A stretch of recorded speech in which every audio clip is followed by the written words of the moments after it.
Varicose veins కి సరైన చికిత్స కోసం సంప్రదించండి ఎవిస్ హాస్పిటల్.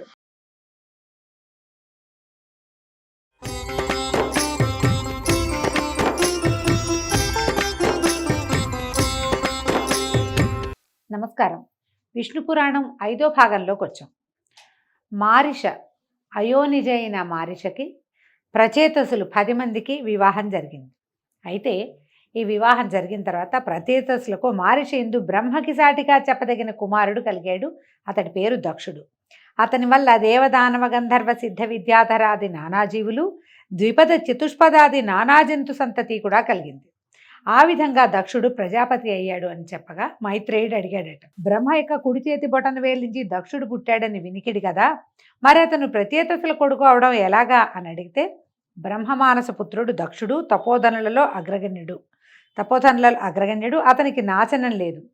సృష్టికై ప్రతి మన్వంతరమందు యుగానికి ఒక ప్రజాపతి దక్షనామధేయంతో పుట్టి సృష్టికర్తగా ఉంటాడు. కాబట్టి ఈ మన్వంతరంలో ప్రచేతసుల కుమారుడైన దక్షుని చరిత్ర విస్తరించి చెప్తానని చెప్తున్నారు. ప్రచేతస పుత్రుడైనటువంటి దక్షుడు చాలా కాలం శ్రీహరిని ధ్యానిస్తూ అసాధారణమైన తపస్సు చేసి ఆ దేవుని వల్ల చరాచరభూత సృష్టికి కర్తగా వరం పొంది బ్రహ్మ అనుమతితో ఖేచర భూచరాదిభూత సృష్టి మానసికంగా చేశాడు. మనసులో అనుకున్నాడట, కానీ అది పెరగల. అప్పుడు భార్యా సంబంధం లేక సృష్టి పెంపు జరగదని ఊహించి వరుణపుత్రి అయిన అసిక్నిని పెండ్లాడి హర్యశ్వులు అనే కొడుకులను పెక్కుమందిని కన్నాడు. వారిని సృష్టి కార్యానికి నియోగించాడు. ఆ దశలో వారి పనికి విఘ్నం కలిగించాలని వారి వద్దకు వచ్చి వాళ్ళ దగ్గరికి వెళ్ళాడట, కుమారుల దగ్గరికి. ఏమయ్యా అవివేకం, దేశము కాలము పరిస్థితి తెలియక ఒక మూల కూర్చుని ఏం చేస్తారు, సృష్టికి వెళ్ళండి అని తన దారిన తను వెళ్ళిపోయాడట. అంటే ఈ వచ్చింది ఎవరు, నారదుడు వచ్చి వీళ్ళకి అడ్డం పడ్డాడనమాట. ఈ నారదుడి మాట విని వాళ్ళు నలుదిక్కులా చెదిరిపోయారు. సముద్రంలో కలిసిపోయిన నదుల్లాగా తిరిగి మళ్ళీ రాలేదట. అప్పుడు దక్షుడు మళ్ళీ వైతరిణి యందు కుమారులను కని వారికి శబళాశ్వులు అని పేరు పెట్టి సృష్టి కార్యానికి నియమిస్తే మళ్ళీ మునపట్లాగానే నారదుడు వచ్చి వాళ్ళకి ఏమేమో చెప్పి వెళ్ళిపోయాడు. వాళ్ళు కూడా నారదుడి మాట విని అన్నల్లాగానే చెదిరిపోయారు. ఎక్కడికి పోయారో చెప్పశక్యం కాదట. అందరు కొడుకులు పోయి తిరిగి రాకపోవడంతో ఆ తండ్రికి విచారం కలిగి ఇక చాలా దుఃఖంతో కోపించి తిట్టి మళ్ళీ వైతరిణి యందు 60 మంది కుమార్తెలని కన్నాడట. వారిలో 10 మందిని ధర్ముడు, 13 కశ్యపుడు, 27 చంద్రుడు, 4 అరిష్టనేమి, 2 బహుపుత్రుడు, 2 అంగిరసుడు, 2 కృతాసుడు పరిగ్రహించారు. ఎంతమందిని చెప్పారో చూడండి. ధర్ముని వంశమునందు పుట్టిన వాళ్లలో విశ్వకర్మ శిల్ప విద్యాపారంగతుడు. అప్పటికప్పుడు వివిధ రకాల దివ్యభవన నిర్మాణం చేసే దివ్యశిల్పిగా ప్రసిద్ధుడయ్యాడు. ఆ విశ్వకర్మ కొడుకే త్వష్టక యొక్క కుమారుడు తపోధనుడు విశ్వరూపుడు. అతని సుతులు 11 రుద్రులు అని చెప్తున్నారు. ఇక కశ్యప ప్రజాపతి సంతానం చూడండి. అదితికి శుక్రుడు చక్రధరుడు పుట్టాడు. చాక్షుష మన్వంతరం యందు దేవగణాలలో ముఖ్యులు 12 ప్రసిద్ధులైన వారు పుట్టారు. వాళ్ళు వైవస్వత మన్వంతరంలో ఆర్యముడు, ధాత, త్యష్ట, పూషుడు, రవి, వివస్వంతుడు, సవిత, మిత్రుడు, వరుణుడు, అంశుడు, భగుడు, తేజుడు అని 12 ఉద్భవించారట. బహుపుత్రునకు 14 మంది మనువులు పుట్టారు. అంగిరసునకు రుచికుడు పుట్టాడు. బ్రహ్మర్షిగా ప్రసిద్ధుడయ్యాడు అతను. కృతాశ్వునకు దేవాయుధాలు కలిగాయి. ఈ అమర సమూహం బ్రహ్మదినమందు ఆయా యుగాలలో యజ్ఞభాగాలకి పుడుతూ ఉంటారు. ఇవన్నీ పురాణంలో చెప్పబడేవి. వీటి వివరాలు మనకు బాగా తెలియదండి, వినడమే. ఇక చెప్పేది విశిష్టమైన భక్త చరిత్ర. ఇదేమిటి, కశ్యపుని 2వ భార్య అయిన దితి యందు హిరణ్యాక్ష హిరణ్యకశిపులు సింహిగా జన్మించారు. సింహిక విప్రజితి అనే రాక్షసుని భార్య అయింది. హిరణ్యకశిపునకు ప్రహ్లాదుడు, అనుహ్లాదుడు, సంహ్లాదుడు, హ్లాదుడు అనే 4 కుమారులు కలిగారు.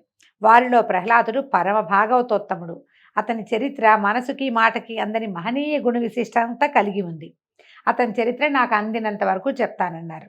హిరణ్యకశిపుడు బ్రహ్మను గూర్చి చాలా కాలం తపస్సు చేసి ముల్లోకాలకు తన దొరతనం కలిగేటట్టుగా బ్రహ్మ వల్ల వరం పొందాడు. సకలలోక భీకరంగా పరిపాలన సాగిస్తూ యజ్ఞభాగాలన్నీ తానే పుచ్చుకునేవాడు. దాంతో దేవతలు సుఖస్థితిగతి లేకుండా అయ్యారు. అలా ఉండగా ఒకనాడు మద్యపానమత్తుడై దివ్యమణిమయ సౌధమునందు కొలువు తీరి గురువులతోటి ఉండి ప్రహ్లాదుని పిలిపించి, కుమారా, గురువులు ఏం చెప్తున్నారు, శ్రద్ధగా రాజనీతి చదువుతున్నావా, ఏది ఒక పద్యం చదువు అనగానే ప్రహ్లాదుడు చదవవలసినదే చదివాడు. అంటే విష్ణు భక్తి కన్నా విష్ణు స్తోత్రం కన్నా నేర్వవలసింది ఏముంటుంది నాయనా అని తేలికగా అన్నాడు. కొడుకు మాట ఆ తండ్రికి శూలం పొడిచినట్టు వినిపించి కోపించి కళ్ళెర్రజేసి కొడుకుకి దగ్గరలో ఆసనాసీనుడైన గురువుని చూసి, ఏమయ్యా నువ్వు గురువా? జాతికి బ్రాహ్మణుడు గారి నీతి కాదు, పసిపిల్లవాడికి నువ్వు చెప్పే విద్యదా? ధనుజ కంటకుడైన ఆ విష్ణువుని గురించి చెప్తున్నావా?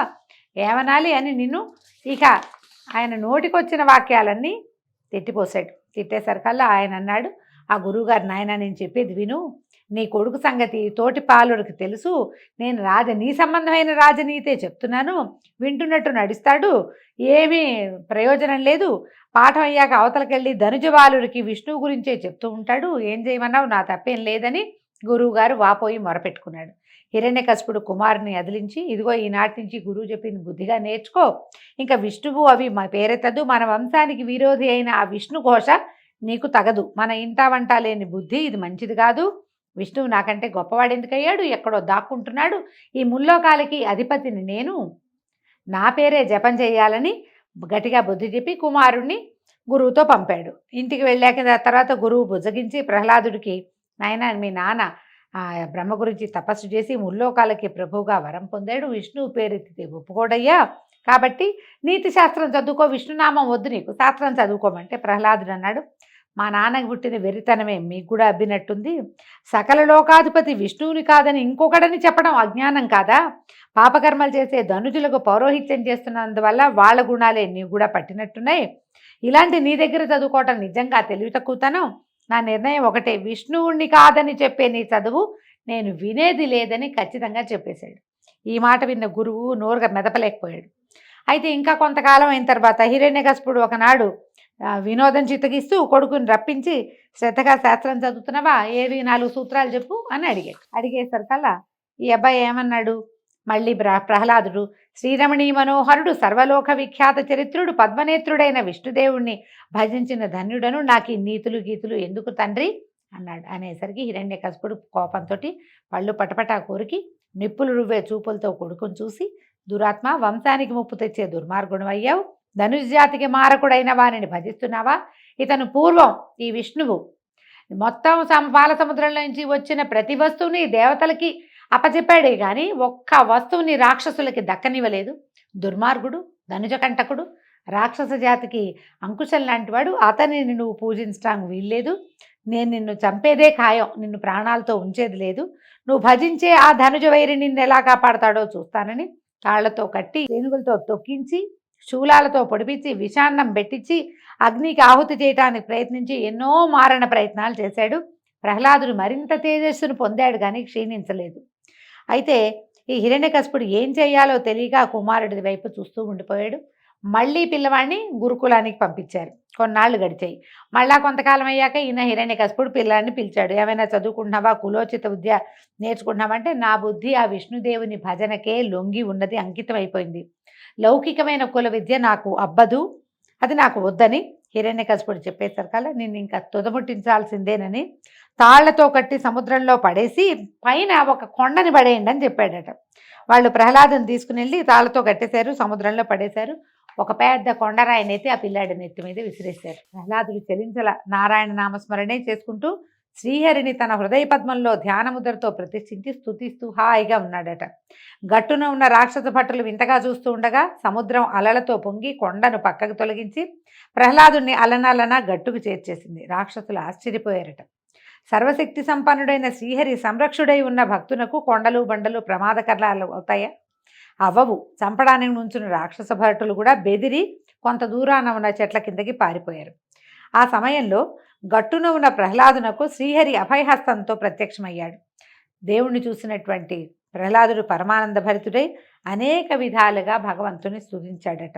ఆ స్తుతి విన్న హరి ప్రహ్లాదుని ఒంటిని నిమిరి, నాయన, నువ్వు బాల్యంలో ఉన్నవాడివైనా కూడా నీ తండ్రి చేసిన దారుణ కర్మకి బెదరకుండా మనసా నన్ను వదలక భక్తియుక్తుడివై ప్రవర్తిస్తున్నావు, నువ్వు కోరిన వరం ఇస్తాను అడగమంటే, అప్పుడు ఈయనేమన్నాడు, ఏ జన్మలోనూ నీ పాదభక్తి వదలని మనస్సు కలవాడనే ఉండేలాగా అనుగ్రహించు తండ్రి నన్ను అని అడిగాడట. ప్రహ్లాద, నీకు మరి జన్మ లేదు, నీ ఈ ప్రవర్తన విష్ణు భక్తులకు మేల్బంతి అయింది, ముక్తి నీ చేతి బంతి, పాపం నీ చుట్టుపక్కలకి చేరదు. కాబట్టి నా యందు నీ భక్తి గురించి అలా ఉండని ఇంకో వరం కోరుకోమన్నాడు. కోరుకోమంటే ఇప్పుడు ప్రహ్లాదుడు అడిగాడట, నా తండ్రి అహంకారంతో నిన్ను ద్వేషించి నన్ను హింసించాడు. నా ప్రార్థన మన్నించి అతని చెడుదనాన్ని పోగొట్టి పుణ్యాత్ముని చేయవలసిందిగా నా కోరిక. అంటే సరే, నీ తండ్రి పుణ్యమార్గం చేరే మార్గం నేను చూస్తాను. ఇంకో వరం అడుగంటే నేను సంసారినైనా పురుషార్థాలు 4టిని ధర్మ ప్రవృత్తితో నీ భక్తి చేయూతగా సాధించేవాడిని అయ్యేటట్టుగా వరం అనుగ్రహించమని ప్రహ్లాదుడు కోరుకున్నాడట. తథాస్తు అని ఆశీర్వదించి విష్ణుమూర్తి ప్రత్యక్షమై అదృశ్యుడైపోయాడు. ప్రహ్లాదుడు చిట్టి నడకలతోటి నగరంలోకి ప్రవేశించి తండ్రి దగ్గరికి వెళ్ళి నుంచున్నాడు.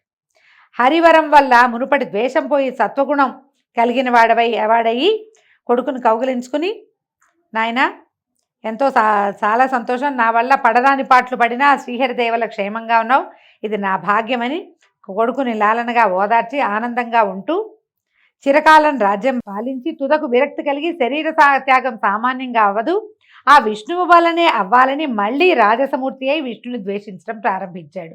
కొంచెం కథ ఒక్క వాక్యం కొత్తగా ఉంది చూడండి. తర్వాత ఏమైంది, ఒకనాడు నిండు సభలో లోకభీకరమైన అట్టహాసము ఒకంతసేపటికి స్తంభం విరిగింది. దానిలోంచి నరసింహమూర్తి ఆవిర్భవించి హిరణ్యకశిపుని సంహరించి ప్రహ్లాదుని రాజ్యాభిషిక్తుని చేశాడు. భాగవతంలో కథ ఎట్లా కనపడుతుంది, తండ్రి బెదిరిస్తే ఎక్కడైనా భగవంతుడు ఉంటాడని ఈ స్తంభంలో కూడా ఉండగలడని ప్రహ్లాదుడు చెప్పేసరికి ఆ స్తంభం హిరణ్యకశిపుడు విరగొడితే అందులోంచి నరసింహమూర్తి ఆవిర్భవించాడని చెప్తారు. ఈ విష్ణు పురాణంలో కొంచెం భేదంతో పాఠభేదంతో ఇలా కథ చెప్పబడుతోందన్నమాట. తర్వాత హిరణ్యకశిపుడు నరసింహమూర్తి చేతిలోనే మరణించాడన్నది మాత్రం ధ్రువమే ఇందులో కూడా. తర్వాత ప్రహ్లాదుడు పెరిగి పెద్దవాడై చిరకాలం ధర్మ మార్గాన ప్రజానురంజకంగా పరిపాలించి పుత్రపౌత్రాభివృద్ధితో ఆనందంగా ఉంటూ వైష్ణవ భక్తాగ్రగణ్యుడిగా ప్రసిద్ధుడయ్యాడు. అయితే పౌర్ణమి, అష్టమి, ద్వాదశి, అమావాస్య ఈ 4 తిథులలో ప్రహ్లాద చరిత్ర చదివేవారికి, వినేవారికి, వినిపించేవారికి కూడా అభీష్ట సిద్ధి, గోదాన భూదాన ఫలితము కలుగుతుంది అని చెప్పి ఈ రకంగా ప్రహ్లాద చరిత్రని మైత్రేయుడికి తెలియజేశాడు పరాశరుడు. ఆ ప్రహ్లాదునకు సంతానం ఉన్నారు. విరోచనుడు, ఆయుష్మంతుడు, శిబి, భాస్కరుడు అని 4 కుమారులు. విరోచనుని కుమారుడు బలి. బలికి బాణాసురుడు మొదలైనటువంటి 100 కుమారులు ఉన్నారట. ప్రహ్లాదుని వంశమునందు పుట్టిన వారే నివాత కవచులు అనేవాళ్ళు 3 కోట్ల మంది ఈయన వంశంలోనే జన్మించారట. హిరణ్యాక్షునకు జర్ఝరి, శకుని, భూత సంతాపనుడు, మహానాగుడు, మహాభాగుడు, కాలనాభుడు అని 6 కొడుకులు. కశ్యపుని 3వ భార్య అయిన ధనువుకి 13 కొడుకులు పుట్టారట. వాళ్లలో పెద్దవాడైన వైశ్వానరునకు కాళిక, పౌలోమ అనే 2 కుమార్తెలు ఉన్నారట. వాళ్ళు మరీచికి భార్యలయ్యారట. ఆ 2 సంతతే కాలకేయులు, పౌలోములు అని 60,000 మంది. మనం కాలకేయ పేరు విన్నాం కదా, ఇవి పురాణాంతర్గతమైన పేర్లేనండి. వీళ్ళు ఎవరికి పుట్టారు, కాళిక అనే ఆవిడికి వైశ్వానరుడైన ఆయనకి కలిగిన సంతానమట. అయితే వీళ్ళు రాక్షస సంతతిగానే మనకి కనపడతారు, ధనువు యొక్క సంతానంగా కనిపిస్తారు. ధనువు సంతతిలో వాడే అయినటువంటి విప్రచిత్తికి సింహిక యందు త్రియంసుడు, శల్యుడు, నభండు, వాతాపి, ఇల్వలుడు, నముచి, ఖస్యముడు, అంధకుడు, నరకుడు, కాలనాభుడు, స్వర్భానుడు, వక్రయోధి అనేవాళ్ళు పుట్టారు. ఇల్వలుడు, వాతాపి 2 పేర్లు వింటాం. అగస్త్య మహర్షికి జీర్ణం వాతాపి జీర్ణం అని చేశాడని ఆ కథలో వాళ్ళిద్దరూ ఈ విప్రచిత్తికి సింహికా గర్భ సంభూతులుగా జన్మించారు. వాళ్ళు తార అనే దానికి శుకి, శేని, భాసి, సుగ్రీవి, శుచి, గృధ అని 6 కలిగారట. ఈ 6లో శుకికి శుకాలు అంటే చిలకలు, శేనికి శేన కపోతాలు, శేనం అంటే డేగ, కపోతం అంటే కపావురము, శుచికి జలపక్షులు, ఈ బాతులు లాంటివి నీటిలో తిరిగే పక్షులట. తర్వాత సుగ్రీవికి అశ్వ, ఉష్ట్ర, గార్ధపాలు, అశ్వం అంటే గుర్రము, ఉష్ట్రం అంటే ఒంట, గార్ధమం అంటే గాడిదలు కలిగాయి. అంటే ఈ వీళ్ళకి మానవ సంతతికే వీళ్ళల్లో కొన్ని వరప్రభావం వల్ల జంతుజాలం కూడా, పక్షులు అవన్నీ కూడా వీళ్ళకే కలిగినాయి అన్నమాట. వినతకు అనూరుడు, గరుడు పుట్టారు. గరుడు సర్పాసనుడు, విష్ణువుకి వాహనమయ్యాడు. అనూరుడు సూర్యుడికి రథసారథిగా మారాడు. సురసకు 1000 లెక్కను విషపూర్ణములైన సర్పాలు పుట్టాయి. కద్రువకు శేష, వాసుకి, కాలనాభ, శంఖ, పద్మ, మహాభోగ, శంభ తక్షకాదులు 1000 మంది నాగరాజులు పుట్టారు. వీళ్ళందరూ గరుక్మంతుడికి వసులయ్యారు. క్రోధవశ అనే దానికి క్రోధమూర్తులు, పెద్ద పెద్ద కోరలు కలిగినటువంటి క్రూర జంతుజాలాలు పుట్టాయి. సురభికి గోవులు, మహిషాలు పుట్టాయి. ఇలకు యక్షరాక్షసులు పుట్టారు. మునికి అప్సరో గణాలు జన్మించాయి. అరిష్ట సంతతి గంధర్వులు. కశ్యప వంశం ఇలాగా అనేక సహస్ర సంఖ్యను పుత్రపౌత్రాభివృద్ధి కలదై స్థావర జంగమ రూపాలతో లోకములందు నిండి ఉన్నది.